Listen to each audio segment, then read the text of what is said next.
Bien, entonces, vamos a retomar un poco donde habíamos dejado en la clase de hace 2 semanas. ¿No? La clase del 13 de agosto. Habíamos hecho una pequeña presentación de la parte del alcance de proyecto, y habíamos llegado al punto en el que vamos a tratar de compartir pantalla.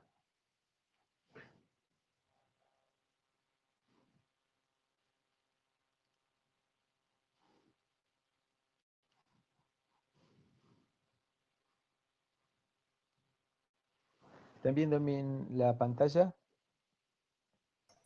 Sí, sí. Bien.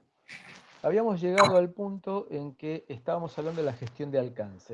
El alcance era el documento descriptivo de qué es lo que queremos hacer.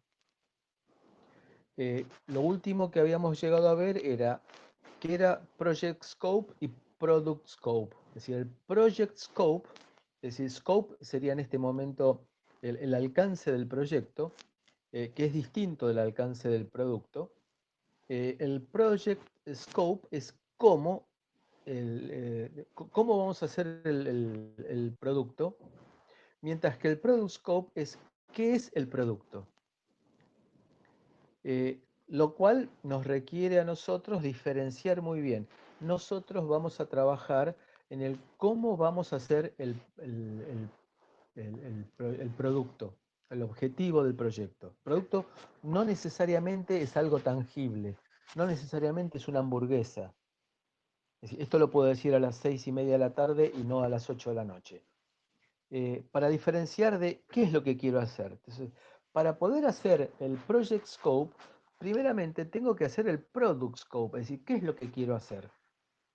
Y qué es lo que quiero hacer es el alcance, con lo cual, y acá era donde habíamos dejado, eh, es tomar un poco la historia de Apple, para lo cual ustedes vieron la película y discutimos la semana pasada sobre esa película.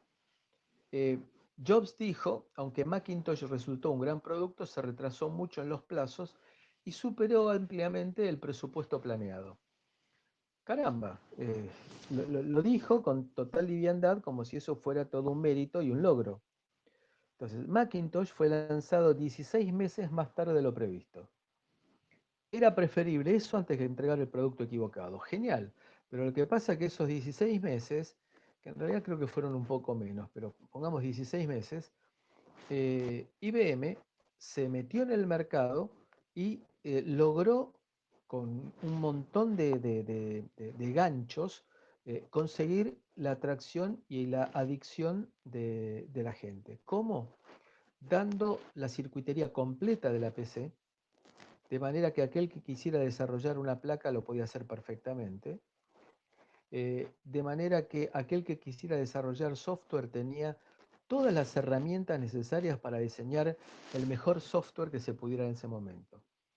Conclusión, el hecho de tener, digamos que bastante bien definido el qué es lo que quería hacer, pero no el cómo, porque iba cambiando a lo largo del desarrollo, llegó a que un excelente producto apareciera demasiado tarde.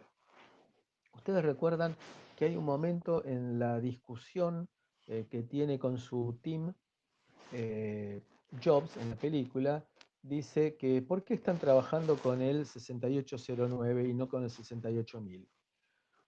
El 6809 era un microprocesador de 8 bits, que era comparable con el microprocesador que tenía la IBM PC, de familias distintas, una de Intel, otra de Motorola.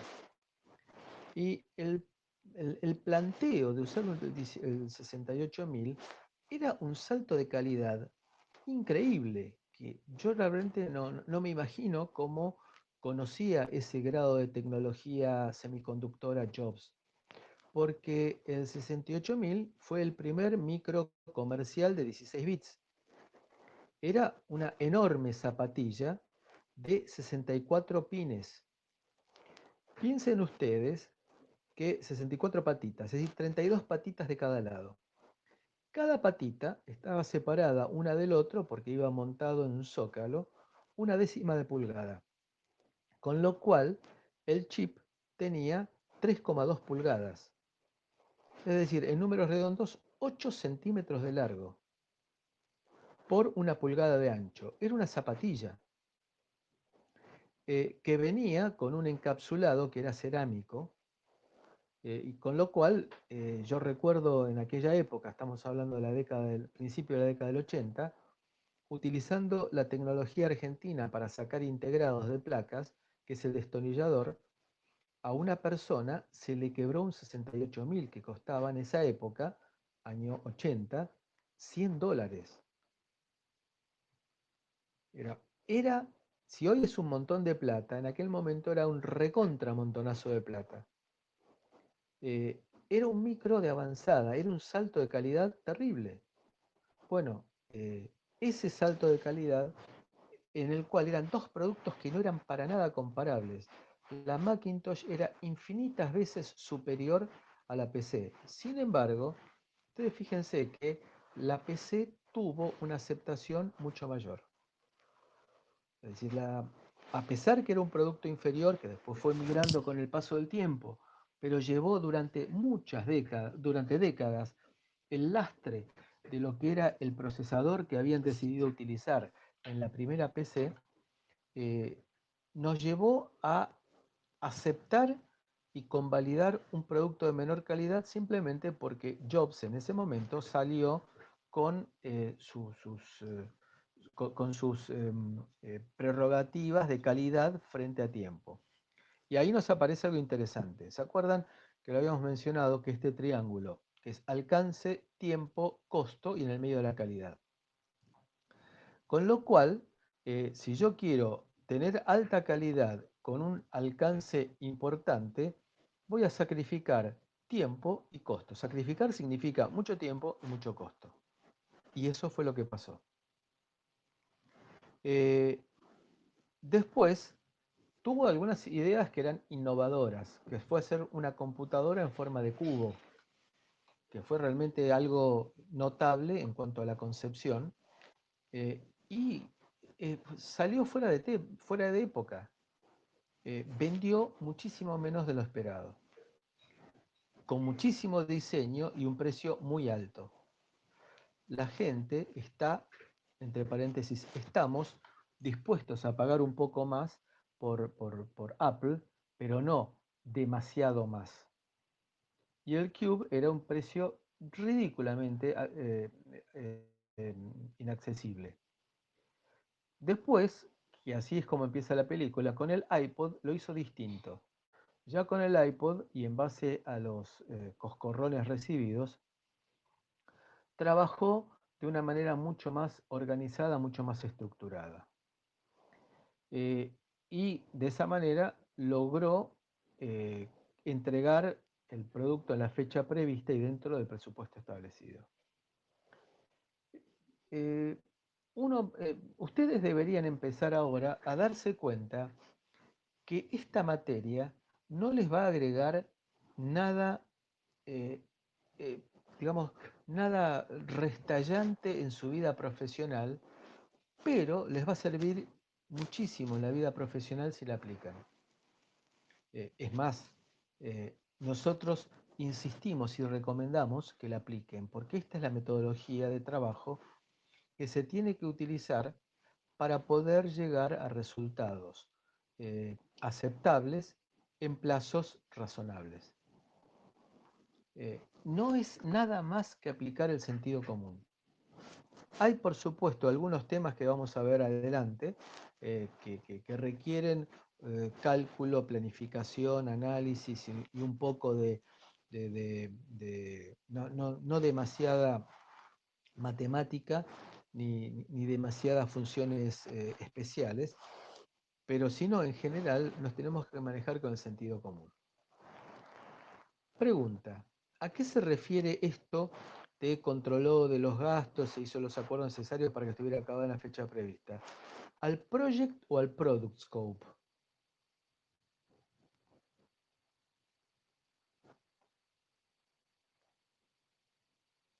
Escucho opiniones.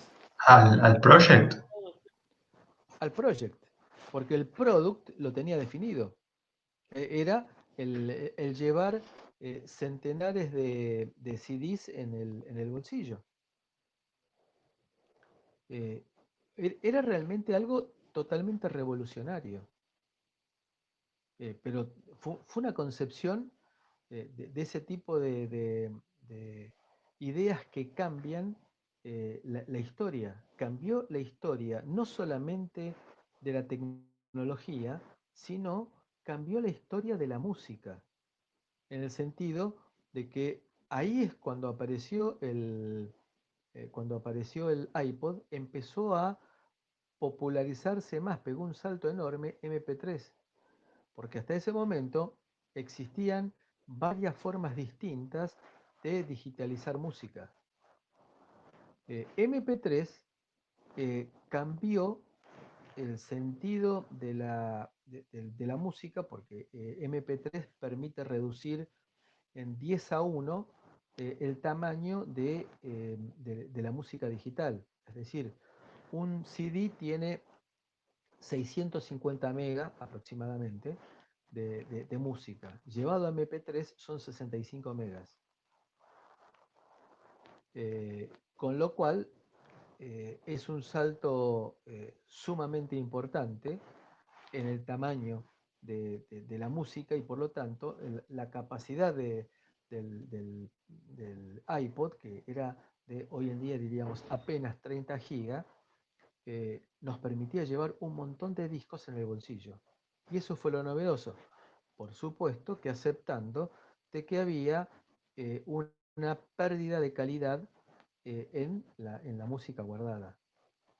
Si MP3 eh, guarda música con una calidad bastante menor a la del disco original. Entre paréntesis, y como audiófilo existen otros formatos que nos permiten guardar música reduciendo el tamaño del disco, pero sin perder calidad.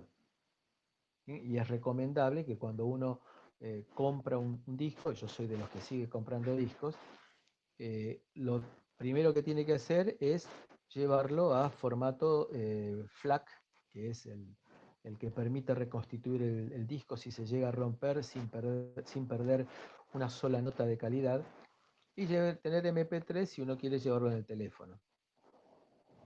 Eh, pero bueno, cambió toda la filosofía de la música. El gran problema que tenían las empresas discográficas en ese momento, en el 2000 y pico, era la piratería.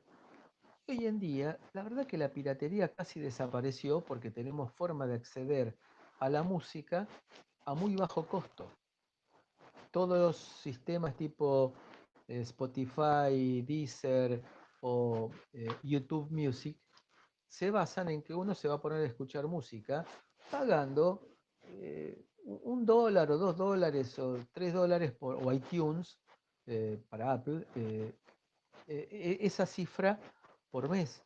Y uno tiene acceso a prácticamente toda la música popular de hoy en día. Y eso le representa a las discográficas plata, que antes con la copia ilegal que existía, Napster para los más que tengan mayor memoria, no les representaba nada. Entonces significó un cambio en la música. Hoy en día hay mucha música que se está presentando exclusivamente a través de la web. Ese fue el cambio que disparó Jobs con su idea del iPod. Eh, Luego, eh, Apple tomó decisiones en su momento históricas y heroicas también. El fabricante de las primeras Apple, es decir, fue derivando de la Macintosh con el 68000, después cayeron en un microprocesador que se llamaba PowerPC derivado, y llegó un punto en el cual el fabricante del chip no le podía ofrecer una tecnología que le permitiera trabajar sin los ventiladores que utilizaban los micros de entonces. Es decir, ¿con qué motivo fue esto? Con la idea de sacar las Ultrabooks. Es decir, las Ultrabooks son las notebooks que tienen unos 6-7 milímetros de espesor. Ahí no entran los ventiladores tradicionales. Entonces necesitaba bajar muchísimo el consumo, para lo cual el fabricante del microprocesador no estaba en condiciones de proveer ese salto de tecnología. Y tomaron una decisión heroica: cambiar de microprocesador, cambiar de familia de microprocesador, pasarse a Intel. Y lo cual significó, manteniendo la misma apariencia del sistema operativo, cambiar el sistema operativo porque había cambiado el procesador.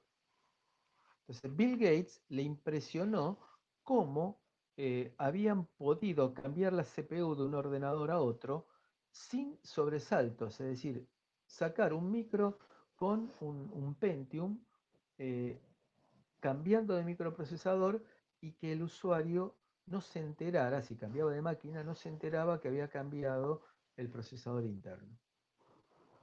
Eh, en este momento, Apple está tomando otra decisión histórica, que es la de cambiar de micro nuevamente, pasar a un micro de familia, llamémosle Cortex, del tipo de procesador que tienen los iPhone y los iPad, llevarlo a una PC.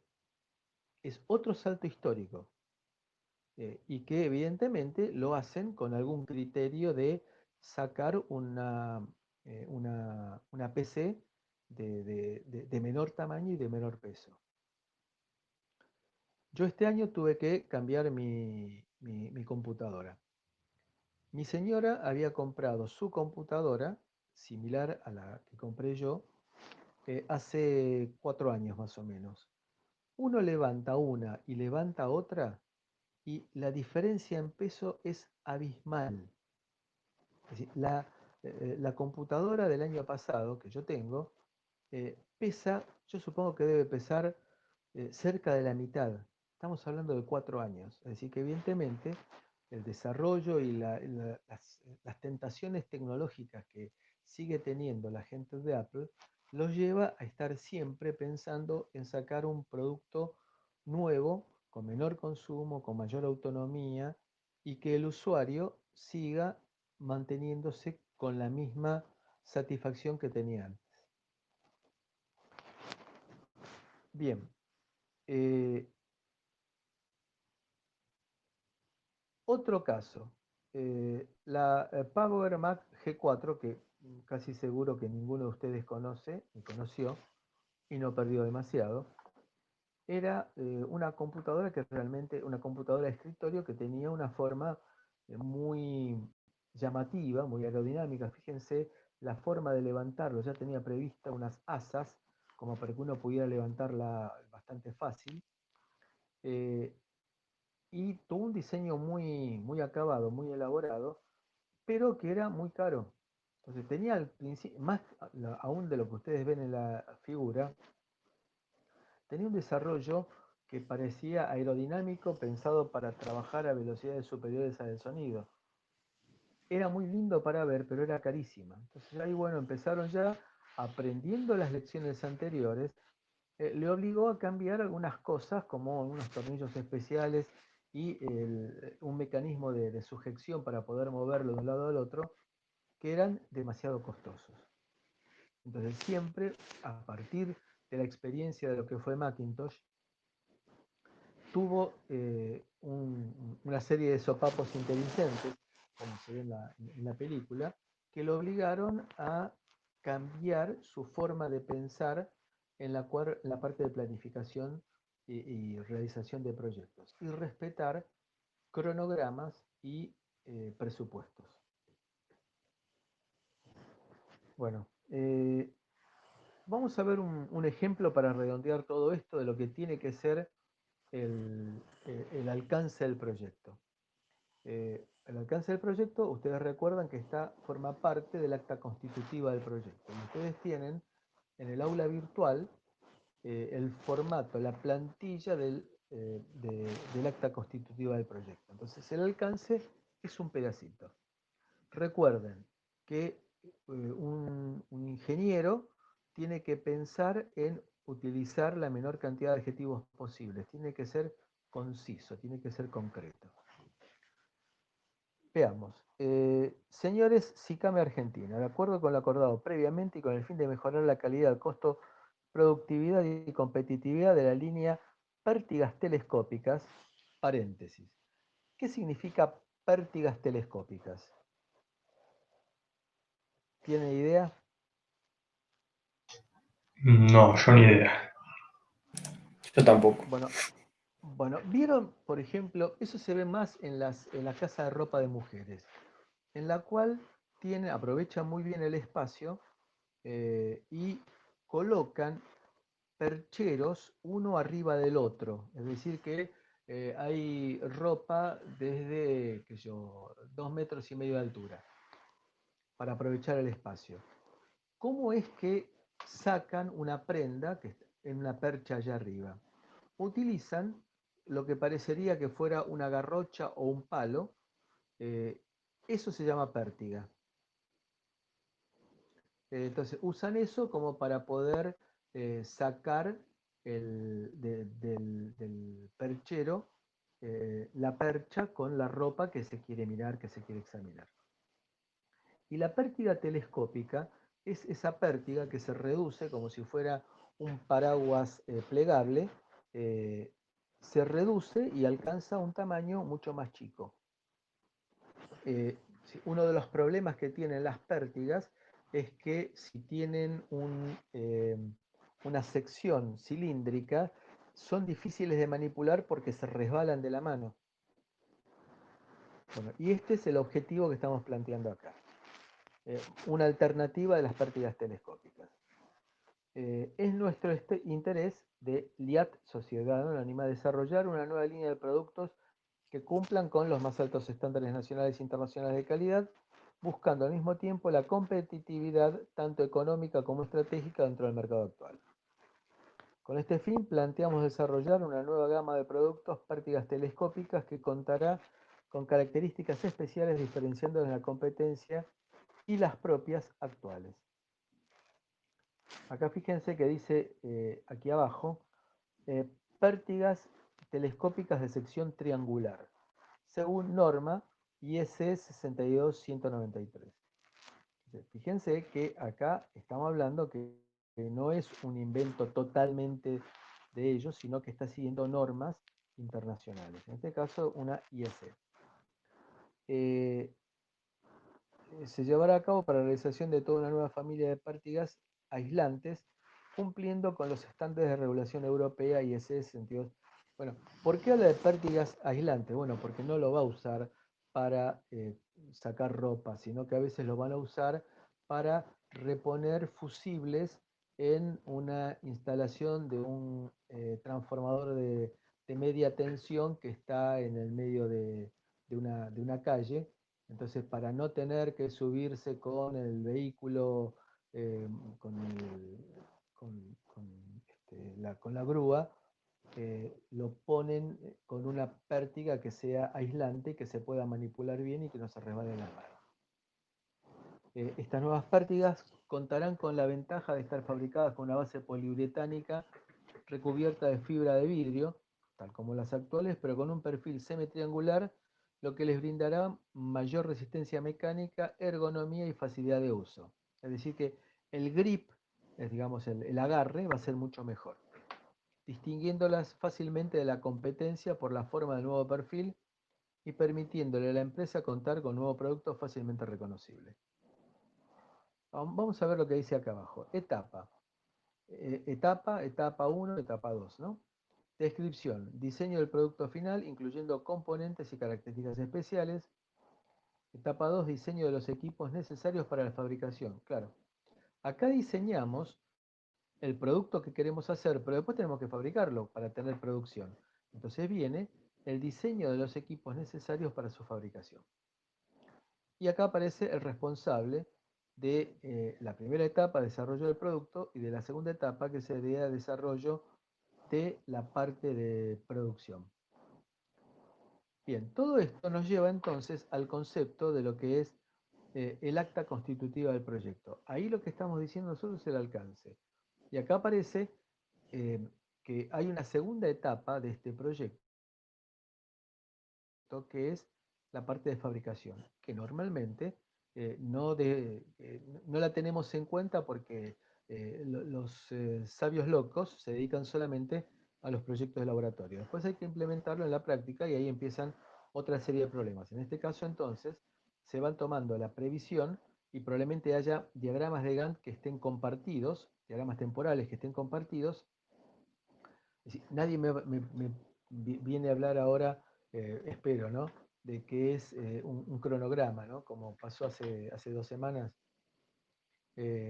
Entonces, diagramas de Gantt probablemente compartidos y que mientras se está desarrollando el producto se están teniendo en cuenta las herramientas o las tecnologías que es necesario implementar como para poder encarar la producción de este desarrollo. ¿Alguna pregunta? No, ¿Claro? no.